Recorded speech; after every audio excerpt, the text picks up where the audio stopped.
Lobo and Holly Rowe, Caitlin Clark, Angel Reese, both getting it done in that first half. As we take a look at our first half stats, brought to you by ESPN. All right, welcome back inside the Gameblitz Fieldhouse in Indianapolis. Sorry, Indianapolis, Indiana. And as we welcome you courtside once again here, what are the things that Caitlin Clark, Stephanie White... Hope you guys had a great halftime break. I remember these two broadcasters, Ryan Rocco and Rebecca Lobo, from the women's college basketball games throughout the season. And then also remember them for, until the national championship. But I was not prefer like watching like that. I prefer watching the Bird and Taurasi show on ESPN2 for the semifinal games and the national championship on ESPN. I wish it came out on ESPN2. Yeah. How the offense was going to look, new pieces, how it all fit together. What'd you think about what you saw on that end of the floor in the first half? I thought it was okay. You know what? I think we missed some shooters on some drives, and we get 2 feet in the... All right, we are underway in quarter number 3 in the second half. And tomorrow at 7 o'clock p.m., it's going to be a rivalry game for MLB baseball. It's going to be New York Yankees versus the New York Mets. Yeah. Yeah. Stephanie White, her first year back as Indiana Fever head coach. I wanted to let y'all know some. You can take the MTA Metro North Railroad, I think the Metro North is the only one that you can be able to ride on it to the baseball stadium, or maybe the subway if it's closer. That's a shot clock violation by Chicago Sky. We're in the lead by 13 points. 13-point game is what we at. I know we've seen so many injuries out here. Like, this can't be for real here. A 3-time champion, a 2-time All-Star, Natasha Howard. You humor me, and I appreciate that. That's right. I've learned my role in this relationship. It's every man in any relationship with me. Mitchell finds and gets to go. beautifully, and that one Steph White really liked. Caitlin Clark is finally be able to play on the court. I think one of these games before she was not on the court yet. And finishing. Angel Reese has been the brightest spot on the floor for Chicago today. Here's Clark. Gets it to Howard. Howard working her way down on Reese. Howard got fouled. That'll be number 3 on Angel Reese. How about Natasha Howard with the cut, but it's created by Kelsey Mitchell off the bounce. Look at the rotation defensively that comes over. That gives Howard that clean line to get to the basket. Then here, the previous possession switches out. What I love is her length. See how her arms are up. She can give Slew a little bit of a cushion because she uses her wingspan and arms so well. Contains. The shot clock goes down. Just great perimeter defense by the big. Howard, part of a free agency class that Indiana just had to be delighted with. Amber Cox, Kelly Crosskoff did a wonderful job revamping this roster, bringing in Howard, bringing in Dewana Bonner, Sophie Cunningham, Sydney Colson, Brianna Turner, players who can improve the defensive end of the floor and fit to Caitlin Clark's game. Much like the Minnesota Lynx in 2024, the Indiana Fever's front office won free agency this past season. Whoa! 3 by Chicago Sky. In a trade from Washington this offseason. The gold medalist and champion in this league. Here's Bonner. Off on that one. Just the second field goal attempt of the game for Dewana Bonner. Cardoso working Boston. Boston gets called for the foul, and Cardoso will shoot 2. Ariel Atkins is going to need to be a significant scoring punch all season long from the perimeter for Chicago. And again, she just has a quick trigger, gets her feet set. The lefty launches it. How?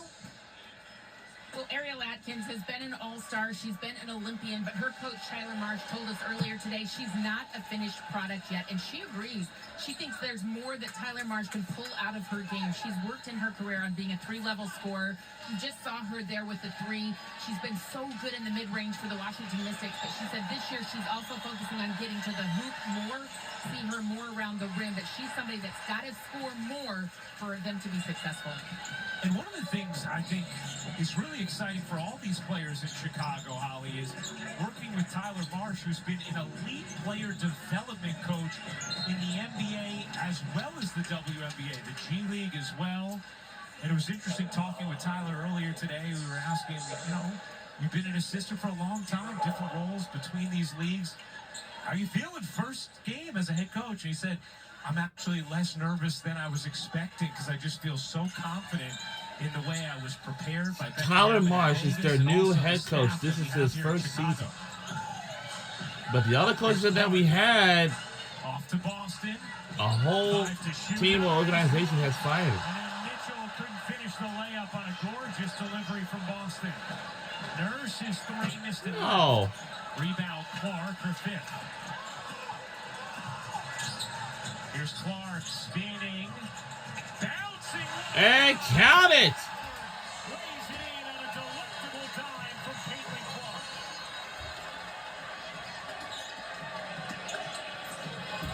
Atkins gets the whistle and will shoot two. Let's see that delectable dime one more time. To have players who can play around you, read the situation. Yeah, I know. You see the side spin on the pass. Caitlin delivers it beautifully. Two come over. But credit Howard knew when she saw the opening to the basket to dive there, and the ball would be delivered. Howard with 15 points, 6 of 10 from the floor in this game. You see Courtney Vandersloot on the floor. She's the only player in the WNBA to ever average 10 assists per game. She did that in the 2020 season. As the Indiana Fever continue to gel, I think this is a year Caitlin Clark could average double-digit assists. We've seen already, 4 or so passes that she's delivered beautifully that haven't resulted in an assist, but as the season continues to go on and the comfort is there, her teammates are going to finish. Here's Clark off the Howard screen, bounces to her. Howard draws two, tried to squeeze it inside, looked like Nurse kicked it, no call. Here's Vandersloot. After a couple of seasons in New York, back with Chicago. Nurse short on a three. Clark her sixth rebound. Here's Clark in transition.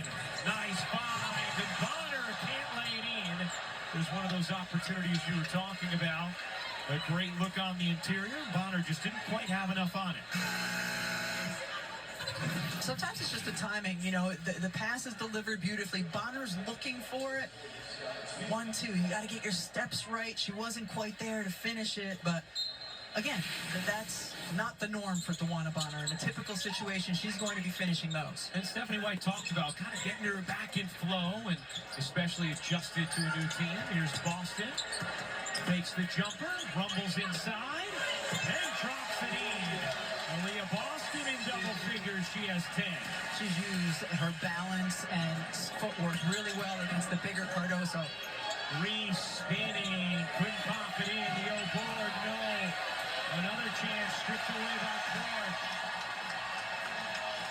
Here is Clark dumping it into Boston. Boston gets fouled by her former teammate Camila Cardoso. And Aaliyah Boston is going to the line.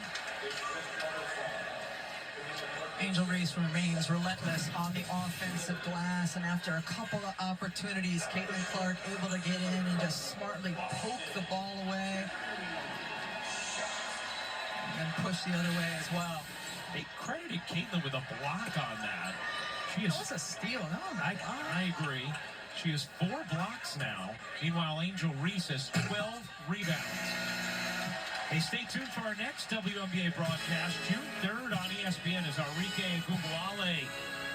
Tuesday, June 3rd, we'll have the Seattle Storm will take on the Dallas Wings on June 3rd, Tuesday at 9:30 p.m. on ESPN. We'll have to ask Caitlin like which she would prefer. Because as a post player, I would always much rather have the block than the steal. Yeah, Steal but is as a sort of guard, do you feel different? Yeah, I wonder. A valid question. Let's ask. By the way, what do you think of Dallas last night and what you observed from the Wings in that game against the Lynx? We talked about how good Minnesota looked earlier. Dallas is a team, especially because they're going to have significant contributions from rookies. I think we got to give them a little bit of time to develop. It's always hard.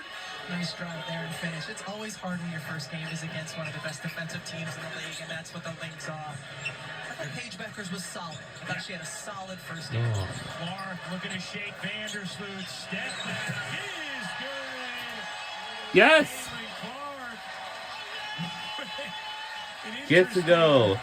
Smirk on her face after that bucket. Vandersloot can't finish. Here's Clark.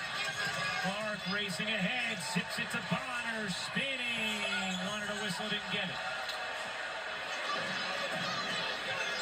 Rebecca Allen. Too strong on a three.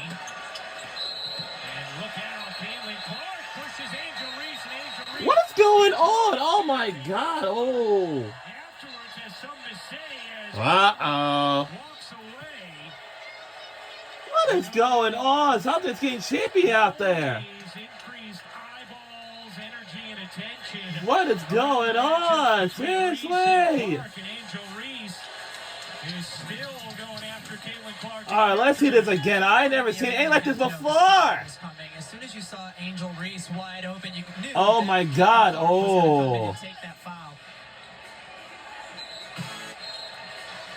Oh my God. The WNBA on ABC, presented by Google, is brought to you by AT&T. Connecting changes everything. We'll be right back.